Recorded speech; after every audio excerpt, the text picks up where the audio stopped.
محمد عربی کی ذات ہے۔ پیغمبر اسلام نے ان بیٹیوں کی عزت میں 4 چاند لگایا ہے۔ کیا آپ کو معلوم نہیں ہے؟ ابھی 2 مہینے پہلے میں نے اخبار میں پڑھا تھا کہ ہندوستان کا سپریم کورٹ یہ کہتا ہے کہ باپ کی جائیداد میں ان بیٹیوں کا حق ہے۔ سن لو میرے بھائیوں، یہ آج ہندوستان کا سپریم کورٹ بولتا ہے کہ باپ کی جائیداد میں ان بیٹیوں کا حق ہے، لیکن قربان ہو جاؤ جو بات سپریم کورٹ آج بولتا ہے، یہی بات 1400 سال پہلے مدینے سے میرے نبی نے ارشاد فرمائی۔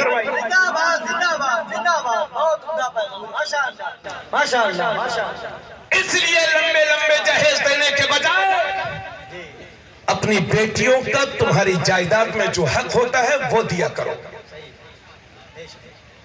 کیوں بھائیو، صحیح ہے نا بات؟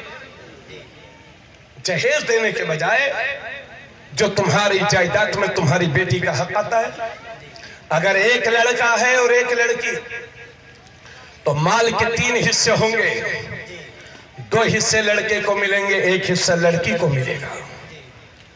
اس لیے بہت مشکل نہیں ہے، آخر جتنا لڑکے سے آپ پیار کرتے ہیں اتنا بیٹیوں سے بھی پیار کرتے ہیں نا، تو اپنی بیٹی کو دے رہے ہیں نا، کوئی مشکل نہیں ہے۔ اب اتنا بتانے کے بعد میری بہن آؤ تمہیں تمہارا بیک گراؤنڈ یاد کرا ہوں میری بہن، اس کے بعد میں سورہ نور کی کچھ آیتیں پڑھ کے اپنی تقریر بند کر دوں گا۔ تو عالم یہ ہے کہ اگر ان بہن بیٹیوں کو سمجھاؤ کہ بہنی پردہ کیا کرو، تو یہ کہتی ہیں کہ یہ علماء ہمارے گھروں کو ہمارے لیے جیل بنانا چاہتے ہیں، یہ ہمارے پیروں میں زنجیریں ڈالنا چاہتے ہیں۔ اللہ اکبر، یہ سوچ ہے ہماری بہنوں کی اور یہی ان کی سوچ ہے۔ جبکہ میری بہن سن اپنا بیک گراؤنڈ، ان بیٹیوں کی حالت یہ تھی، میرے نبی کی آمد سے پہلے ان بیٹیوں کا حال یہ تھا کہ اگر کسی کے گھر میں لڑکی پیدا ہو جاتی تھی تو آج جس طرح سے کسی کے گھر میں میت ہو جاتی ہے تو آپ جایا کرتے ہیں اور کہتے ہیں بھائی صبر کرو صبر کرو صبر کرو۔ اس دور میں اگر کسی کے گھر میں لڑکی پیدا ہو جاتی تھی تو اس کے دوست اس کے گھر جایا کرتے تھے اور کہتے تھے صبر کرو بھائی صبر کرو۔ تو اس دور کا وہ جاہل نادان کہا کرتا تھا تم کس صبر کی بات کرتے ہو، جب تک میں اس منحوسہ کو زندہ دفن نہیں کر دوں گا، چین کی سانس نہیں لینے والا۔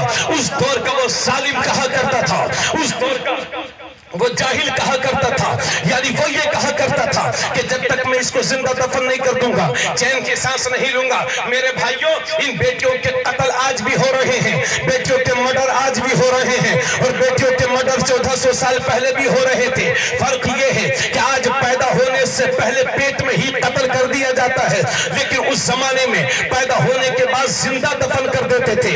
یہ حال تھا۔ اللہ اکبر، اگر کوئی اپنا دماغ بنانے کے لیے کسی کو تیار نہیں تھا، دماغ بنانا اپنی شان کے خلاف سمجھا جاتا تھا۔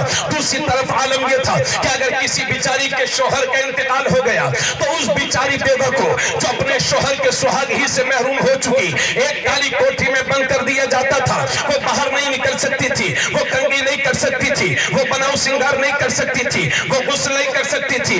اگر مر گئی تو مر گئی، پھر بھی زندہ بچ گئی۔ تو عرب کے وہ ظالم لوگ اس کے ساتھ یہ سلوک کیا کرتے تھے کہ اس بیچاری بیوہ کو جو اپنے سہاگ ہی سے محروم ہو چکی ہے، گدھے پہ بٹھا کر کے، منہ پہ کالک لگا کر کے مکے کی گلیوں میں گھمایا جاتا تھا۔ یہ حال تھا میری ان بہنوں کا، یہ حال تھا میری ان بیٹیوں کا، یہ حال تھا میری ماموں کا۔ چھوٹی چھوٹی بچیوں کی آتمائیں مچلی، کلیجے دھڑ گئے، چھوٹی چھوٹی بچیاں رو رو کر کے کہہ رہی تھی پروردگار عالم کب تک ہماری عزتوں کا جنازہ نکلتا رہے گا، پروردگار کب تک ہم کو زندہ دفن کیا جاتا رہے گا، پروردگار عالم کب تک ہم کو ذلت بھری نظروں سے دیکھا جاتا رہے گا۔ دوسری طرف بیوائیں بدوائیں چیخ چیخ کر کے عرض کرتی تھی مولا کریم کب تک ہمارے منہ کو کالا کیا جاتا رہے گا، کب تک ہم کو کالی کوٹھیوں میں بند کر کیا جاتا رہے گا، کب تک ہم کو ذلیل کیا جاتا رہے گا۔